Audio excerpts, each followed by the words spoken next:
Fonte Oreb. Eu sou o professor Jonathan, estou aqui fazendo para vocês a matéria Programas de Saúde do curso de Análises Clínicas, curso técnico de Análises Clínicas. Então aqui nesse momento meio diferente, aqui fazendo as aulas ao vivo, não ao vivo, né, mas a gente está gravando aqui para vocês poderem ter o acesso ao material de vocês online, para a gente não ter que ficar fazendo essa aglomerações nesse momento que a gente está passando um pouco difícil, né? Mas tudo vai dar certo, a gente vai se ajeitando dessa forma. A gente aqui está fazendo todo o possível para poder fazer esses materiais para vocês, que vocês possam assistir de casa sem ter que correr nenhum risco e sem ter nenhum prejuízo na parte de didática aqui do curso, né? Então hoje vai ser uma aula um pouco mais sucinta, a gente vai fazer uma síntese basicamente sobre todo o material. Separou? Vai fazer a síntese sobre todo esse material, que hoje a nossa matéria é sobre programas de saúde, o nome da nossa disciplina. Vai ser uma aula um pouco menos de 1h30. A gente vai ver aqui alguns slides e depois dessa aula que vocês assistirem, vocês vão poder ter a chance de resolver alguns exercícios e fazer uma prova na plataforma online do curso. Tá? E qualquer dúvida vocês podem entrar em contato com o curso, que a gente pode também resolver qualquer pendência aí que tenha em relação à disciplina. Tá bom? Alguns de vocês talvez já me conheçam ter feito a matéria de Introdução à Anatomia e Fisiologia. Eu fui professor de vocês no ano passado.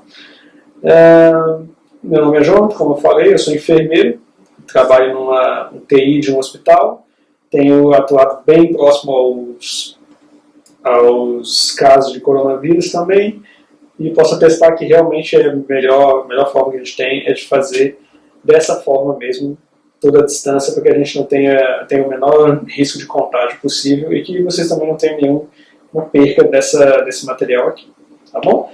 Então vamos começar? Aqui a gente, tecnologia. Nossa matéria hoje chama Programas de Saúde, a disciplina que a gente vai assistir. Esse aqui é o conteúdo programático, para que vocês possam também, além de seguir pelos slides que eu vou mostrar, saber o que vai ser dado nessa aula. Vocês podem até buscar pelos slides os nomes dos assuntos que a gente vai abordar dentro dessa aula. E também para que possam até pesquisar mais pela internet sobre esse tipo de assuntos. São assuntos até bastante simples que a gente vai abordar aqui e que eles também são muito interligados. Eles não são independentes. Aqui a gente vai começar com doenças transmitidas pela água, doenças transmitidas pelo solo, que elas vão ser muito próximas uma da outra, têm as mesmas origens. Doenças transmitidas pelos protozoários, doenças causadas por ectoparasitas, causadas por bactérias. E aí a gente vem na parte mais técnica e mais propriamente dita da disciplina, que é a vigilância epidemiológica, saúde da comunidade, doenças causadas por fungos, doenças do trabalho, meio ambiente, gerenciamento de resíduos e defesas contra micro-organismos, que vai ser a parte mais sucinta da nossa aula, vai ser a parte mais densa, digamos assim. Mas nada que seja muito complicado, nada que vocês não vão ter dificuldade, e relembrando, qualquer dificuldade que vocês possam entrar em contato com o curso, para que a gente possa sanar essas dúvidas, ok? Então tá. Primeiro, pelo mais simples, a gente vai começando. Doenças transmitidas pela água. Eu coloquei uma fotinha aqui, até que bastante explícita, né, que a gente vê um rio, um lago aqui, bem grande, e tendo aqui um despejo de quê? De esgoto. Deixa eu ver aqui a água não tratada sendo jogada aí na água do mar, na água do lago. Doenças transmitidas por água, elas são, em geral, ligadas pela falta de tratamento de água, saneamento básico. Okay? Ou seja, são doenças que elas vêm principalmente pela falta de cuidado que a gente tem com o próprio meio ambiente e com o próprio corpo. E a gente acaba se expondo a muitos desses patógenos por falta de cuidado, literalmente, com a água. Ou seja, a gente não dá um tratamento adequado para a água, ela fica insalubre e ela pode contaminar toda a população ribeirinha, por exemplo, que vive em volta dessa região, ou então qualquer outra pessoa que esteja em contato com essa água contaminada, que receba essa água de forma, seja por encanamento, seja por, receba essa água por encanamento, chegue por algum tipo de estação de distribuição. E aqui a gente tem como segundo tempo que são doenças mortais em áreas carentes. A gente diz que em áreas carentes por quê? Tanto essas doenças transmitidas pela água, quanto pelas do solo, que a gente vai falar logo em seguida, são doenças que a gente relaciona muito mais à condição econômica de uma região. Por exemplo, compare a região sul do Brasil com a região norte, por exemplo, no estado de Roraima. Nem Amazonas, diria, Roraima, mais distante, mais ao norte que nós temos. O índice de saneamento básico que eles têm instalado nas regiões, ele é bem mais baixo do que na região sul do país, sul e sudeste. E o que a gente vê de diferente? Com essas regiões tendo acesso ao saneamento e as outras não, a gente vê a diferença de doenças que essas regiões elas sofrem. Por exemplo, em Roraima, no estado de Roraima, é muito fácil você ver pessoas tendo tendinite, por exemplo, que são doenças causadas por tênias, por doenças causadas por bicho de pé, esse tipo de coisa. E já na região sul e sudeste já não é tão comum, simplesmente pelo fato de que eles têm um esgoto encanado. Eles também jogam a sujeira nas águas deles, eles também têm poluição, mas essa água não tratada geralmente não chega na maior parte da população, diferente da região norte, que grande parte da população não tem acesso à água encanada ou água que passa antes por um tratamento de esgoto adequado. Então, por isso que a gente fala que são doenças mais mortais em áreas carentes, porque são áreas que são mais propensas a desenvolver esse tipo de doença. E, além de serem mais propensas a terem esses tipos de doenças, elas também são locais que existe um menor tratamento de saúde. Elas têm menos acesso à rede hospitalar, menos acesso à rede de cuidados de saúde, em relação mesmo ao próprio SUS, que é menos presente, por falta de um acesso que é mais difícil, ou então o financiamento dessas regiões aqui ele é bem reduzido. Então, essas pessoas elas não têm acesso aos cuidados de saúde adequados nessas regiões e, por isso, simples doenças como essas, como as transmitidas pela água, como diarreia, esse tipo de coisa, elas acabam sendo mortais para essas regiões simplesmente por elas não terem o tratamento adequado. Ok? No próximo slide a gente vê o quê? Doenças transmitidas pelo solo. Doenças transmitidas pelo solo elas são muito, muito próximas com as transmitidas pela água. A diferença, literalmente, é que as transmitidas pelo solo não é você se expondo ao beber a água, por exemplo, ou então entrar em um rio contaminado. Nesse caso, é você literalmente não ter seus pés calçados. Você acaba se expondo por estar pisando em sujeira, estar sentando na sujeira. E não necessariamente só exatamente sujeira, mas sim, você estiver num solo que ele está contaminado, que ele não foi tratado. E muitas dessas vezes, por também esse tipo de doença ser relacionada ao fato dessas regiões não terem um acesso a cuidados de saúde de grande porte, de certa forma, de boa qualidade, são doenças que acabam se tornando mortais simplesmente por não ter tratamento adequado. Algumas dessas doenças a gente pode falar mais, como são as larvas e os vermes, que eles são animais que vivem no solo, como minhocas, por exemplo, e que ao você ficar pisando nesse solo contaminado, esses micro-organismos podem entrar no seu corpo e te causar uma infecção.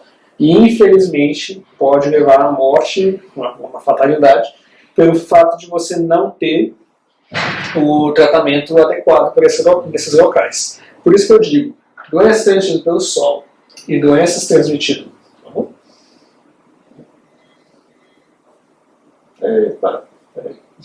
Vamos voltar aqui. Doenças transmitidas pela água e doenças transmitidas pelo solo são muito relacionadas a condições econômicas. É só vocês verem, por exemplo, vamos pensar nos países ricos do mundo, como região da Europa, América do Norte, Japão. Esses locais, é muito difícil você encontrar relatos de pessoas que tiveram cólera, por exemplo, que é uma doença extremamente forte, que onde a pessoa tem uma diarreia muito forte, ela desidrata rápido e acaba morrendo por desidratação, do que achar esse tipo de doença aqui, por exemplo, no Brasil, na região da América Latina, na África. Elas são muito mais prevalentes nas regiões sul do planeta, principalmente pela falta de saneamento básico, porque a gente não tem, não é desenvolvimento, às vezes a palavra escapa da nossa cabeça aqui, mas quando a gente não tem investimento correto nessas áreas, né? Como que a gente fala mesmo, é até um jargão que existe, é dizer que essas são doenças de países pobres. Inclusive, elas são de fácil tratamento. Né? Por isso que eu até elenquei aqui. Doenças transmitidas pelo solo, elas são de fácil tratamento. Geralmente, se você já foi, ou no dia que você tiver que ir em uma consulta em uma UBS, em uma unidade básica de saúde, e você procura, até inclusive mesmo na consulta de enfermagem, você mostra que você tem os sintomas de alguma infecção por fungo, por exemplo, uma micose, digamos assim. O próprio enfermeiro ele vai te dar uma receita de um miconazol, fluconazol, um medicamento antifúngico bastante simples, onde você literalmente toma a pílula dentro do próprio consultório, é uma dose única, mas leva na casa e você já está tratado. Você simplesmente vai ter que tomar cuidado com os seus pés, cuidado com as suas mãos, lavagem dos alimentos, lavagem de tudo que você for comer, usando água tratada, ou caso você não tenha acesso, você ferve a água, para que você não tenha problemas com esse tipo de doenças que nós já descobrimos a cura há muitos anos, onde já foram, na maioria dos países desenvolvidos, já foi erradicada, e aqui, infelizmente, por uma falta de estrutura e de saneamento básico, a gente ainda continua sofrendo com elas. Ok? Por isso que a gente diz, doenças transmitidas pelo solo e doenças transmitidas pela água são de fácil tratamento. Ok? Doenças transmitidas por protozoários. Aqui a gente já entra, esse slide já é relacionado com os outros dois, pelo fato de que estamos falando do micro-organismo que causa as doenças. Ok? Protozoários. A gente já pode até dividir essa palavra aqui. Proto quer dizer primeiro, mais antigo, do grego primeiro. Ok? Zoários, animais. A gente está falando aqui o quê?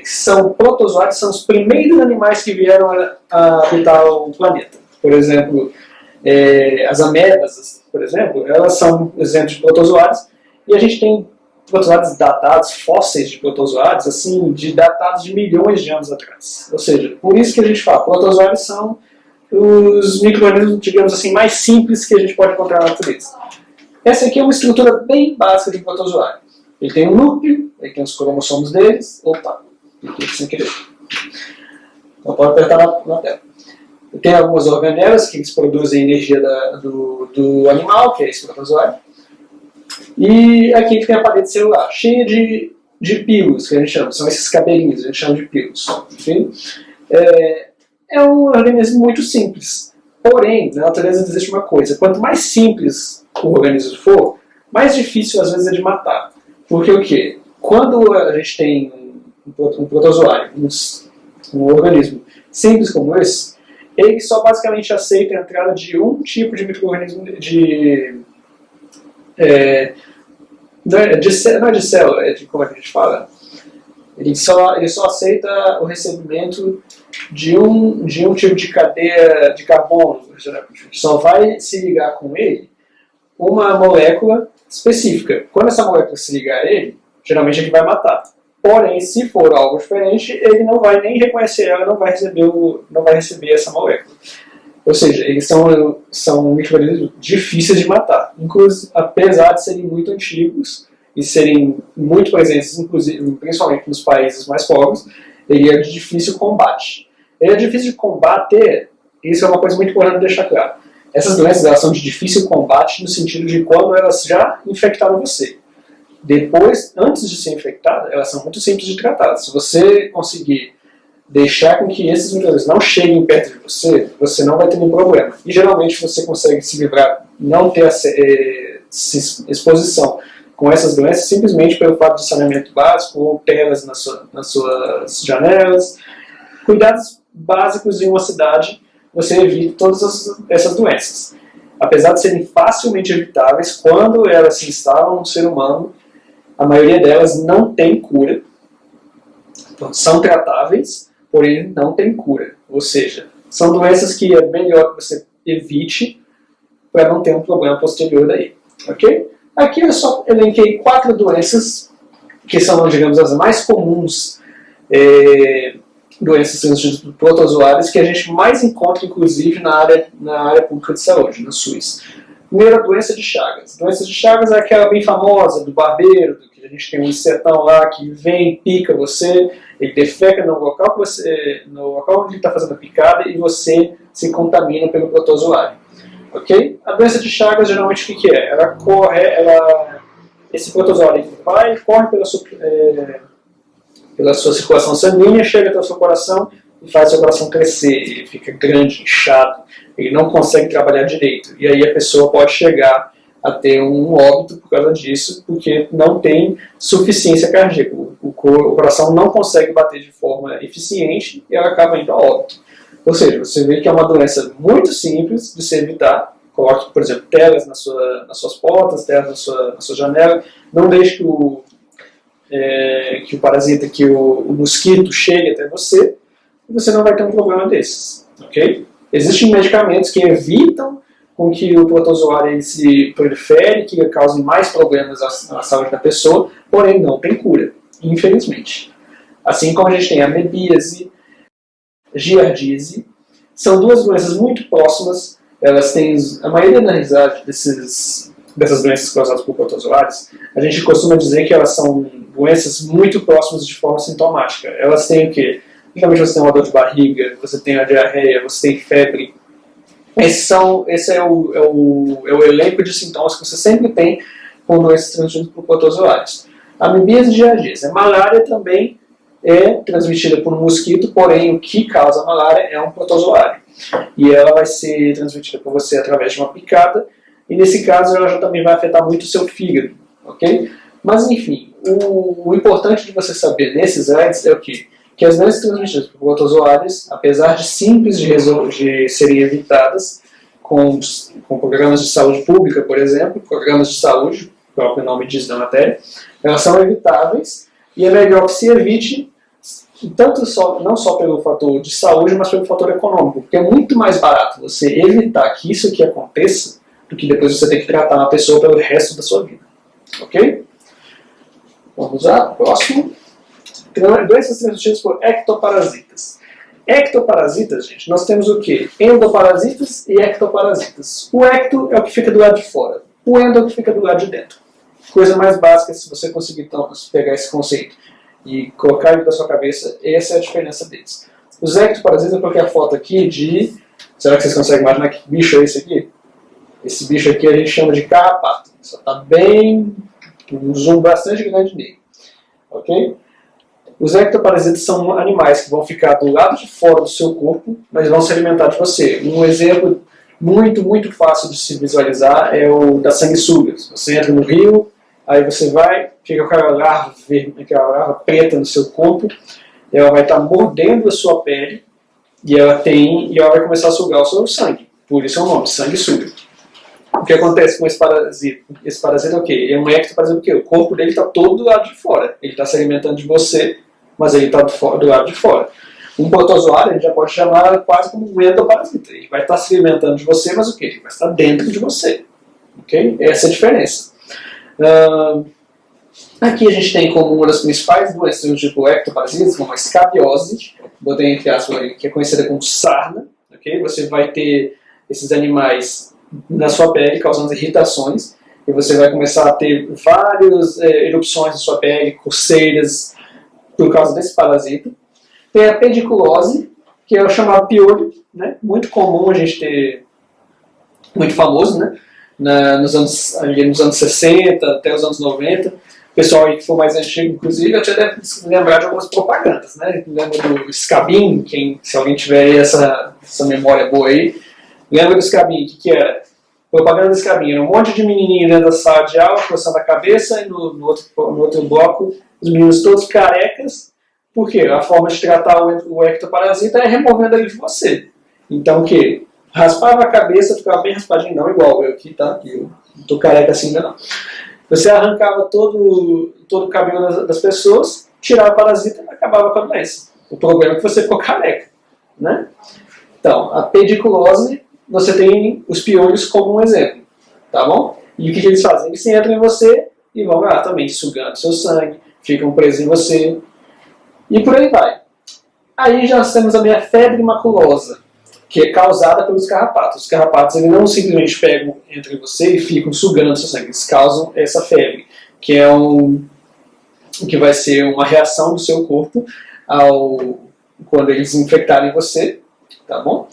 A infecção que eles causam causa uma febre, você vai ter uma febre generalizada no seu corpo por causa do contato que você teve por esses animais. Novamente, doenças que nós podemos facilmente evitar de ter com cuidados de saúde pública, com programas de saúde, com saneamento básico, simplesmente cuidados muito simples que a gente pode fazer e evitar toda essa dor de cabeça que eles podem trazer pra gente. Então, beber um pouquinho d'água aqui, gente, que a seca aqui no Brasil está pegando fogo.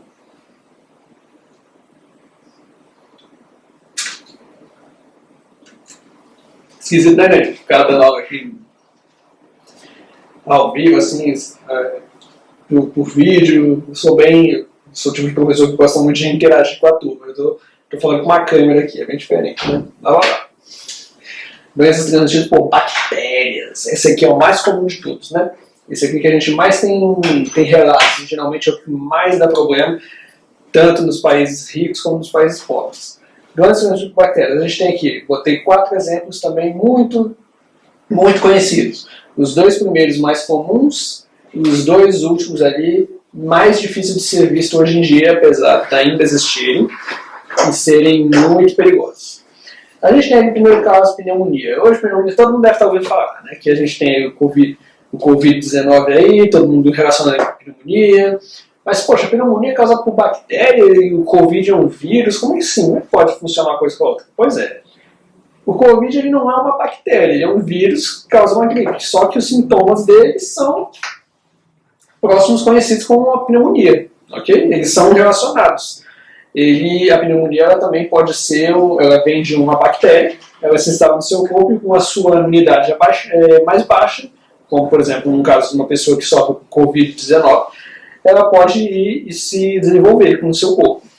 E com os sintomas da pneumonia você tem o quê? O seu pulmão ele fica inflamado, você vai ter tosse produtiva, e são tipos de doenças que se você não cuida, elas podem te levar à morte.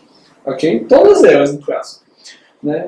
Pneumonia e tuberculose. Tuberculose é muito famosa, né, gente? Sim.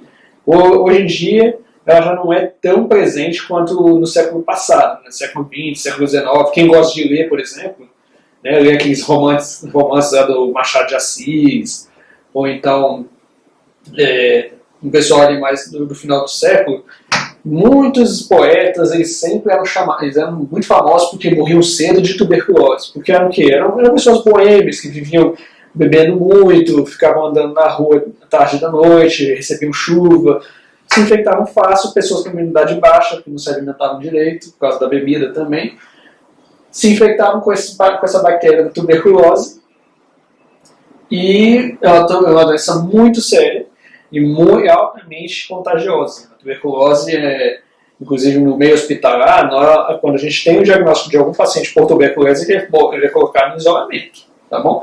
Elas têm até uns sintomas muito parecidos, porém a tuberculose, a forma de transmissão dela é por aerosóis, ok? Ou seja, você está conversando, você já pode estar infectando uma pessoa. Aqui nesse caso a pessoa você tem que usar aquela máscara N95, que hoje em dia está bem famosa na televisão aí, né, que o pessoal que trabalha com Covid-19 tem que ficar usando essa máscara. A máscara cirúrgica não é o suficiente. A pneumonia já não. A pneumonia só com a máscara cirúrgica você se protege de um paciente que esteja cometido por essa patologia. A tuberculose não. A tuberculose é aquela que a gente é famosa pelos escarros de sangue. A pessoa tosse e sai sangue no momento da tosse. Quem trabalha em hospital geralmente vê isso aí com mais frequência, tá bom? Hanseníase, antigamente chamava de lepra, né? Na Bíblia mesmo você vê isso, ou seja, uma doença muito antiga. Né? Antigamente, que se acreditava que os leprosos eles eram pessoas imundas, que não tinham higiene, etc. E tal. Hoje em dia a gente vê que não é bem assim. A pessoa foi infectada por esse... Perdão. Foi infectada por essa bactéria e ela começa a apresentar lesões na pele. Não é exatamente relacionado com higiene, tá, gente? Isso aí já é um tabu que já deixou de existir há muito tempo. Hoje em dia, no século XX, século XXI, já não existe mais essa história de que um leproso, a pessoa tem que ficar em quarentena, tem que ser afastada de todo mundo. Isso já acabou, apesar de que o nome lepra ele ainda traz muito desse tabu de volta, né? A palavra é muito forte. Por isso mesmo, hoje em dia, chama de hanseníase. Tanto que, por exemplo, se você chega na rua e fala que uma pessoa tem hanseníase, ninguém vai se assustar. Se falar lepra, o pessoal vai sair de perto. Tá? Então é só para vocês terem essa ideia aí. Também outra doença transmitida por bactéria. E tétano. Tétano é muito famosa, né? Quem nunca me ouviu falar da mãe e do pai, né? Cuidado com os pregos aí que estão no chão, aí, que estão tudo enferrujados, se você pegar, você vai se cortar, vai ter tétano. Né? Isso era a coisa mais comum que existia antigamente. Tétano, gente, uma melhor ainda para a gente hoje em dia é que, inclusive até a tuberculose e o tétano, a gente tem vacinas para eles. Né? Existem para a gente poder se cuidar dessas doenças aí. Eita, nós. Camarada aqui é celular em volta. Tétano e a tuberculose, hoje em dia a gente tem até as vacinas que a gente dá para as crianças hoje em dia para evitar. Tétano é uma doença que é transmitida por bactéria, eu botei como exemplo, tá, gente? Existem, se eu trazer aqui o número de doenças transmitidas por bactérias, eu vou trazer um livro dessa grossura para vocês. Né? Mais de 5 mil doenças conhecidas por eles. Só trouxe aqui alguns exemplos para vocês terem a noção do que a gente está falando. Tétano, que geralmente a gente relaciona com material enferrujado, né? com o ferro já comido pela ferrugem, lá que vai estar a bactéria principalmente. Aí quando você se corta ou coisa do tipo, você se contamina com ela. Geralmente a gente o quê? Quase todo mundo já é basicamente vacinado com essa vacina. Né? É uma vacina que faz parte do calendário vacinal infantil. Então, em teoria, a população inteira é imunizada. Mas quando você entra em contato com esse micro-organismo, por ser uma doença muito séria, não pode levar à morte muito fácil, a gente leva a pessoa até o hospital, já toma uma vacina tetânica de novo, um reforço, e já faz um tratamento. O tétano que a gente pode levar em consideração é uma bactéria que vai atacar o sistema nervoso e vai causar espasmos musculares no seu corpo. Okay? Você vai ter espasmos muito fortes, seu músculo vai enrijecer pra caramba, assim, parece que vai arrebentar, e pode causar danos neurológicos, isso pode causar danos no seu cérebro, fazer com que você perca a consciência, etc. E levando assim à morte de uma pessoa. Então por isso que a gente fala aqui, ó, são até doenças simples, existem tratamentos para elas, existem principalmente formas de evitar, mas que ainda causam muito problema. Nesse caso aqui, esse grupo de doenças, as doenças causadas por bactérias, já não faz acepção de países desenvolvidos e subdesenvolvidos. Aqui a gente já pega todo mundo, tá? Aí é um problema global. Não é o mesmo caso que a gente tem aqui de ectoparasitas protozoários, que aqui a gente vê que são doenças mais relacionadas à saúde pública. Ok? E aqui a gente vem para a parte que vai ser um pouco mais densa da nossa aula, tá bom, gente? Qualquer coisa aí, se vocês quiserem, dá uma aguinha.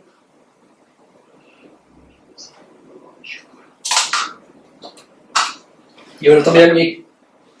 Ok? Vigilância epidemiológica. E só botei um símbolozinho bem tranquilo, né? O que é epidemiologia? Alguém se arrisca aí? Um minutinho para vocês pensarem. O que é epidemiologia? Epidêmio.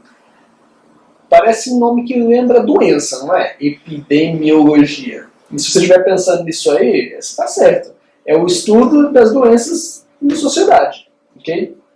Epidemia. A gente está vivendo uma pandemia. Que é a diferença de uma epidemia para uma pandemia?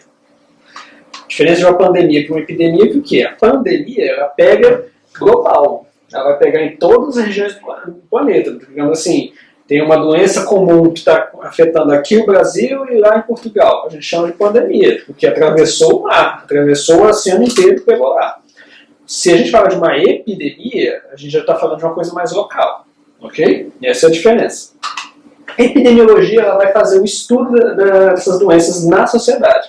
E vai pegar o quê? Vai pegar grupos de pessoas, por exemplo, a gente pode fazer tanto regiões muito grandes como regiões muito pequenas, a gente pode fazer um estudo epidemiológico, por exemplo, da Asa Sul, da Ceilândia, até menor ainda, posso fazer do setor O, da Ceilândia, um setor bem menor, não estou pegando o Ceilândia inteiro, e vou fazer um estudo lá de que quantas pessoas foram acometidas pela febre amarela na Asa Sul, quantas pessoas foram acometidas pela febre amarela no setor O da Ceilândia.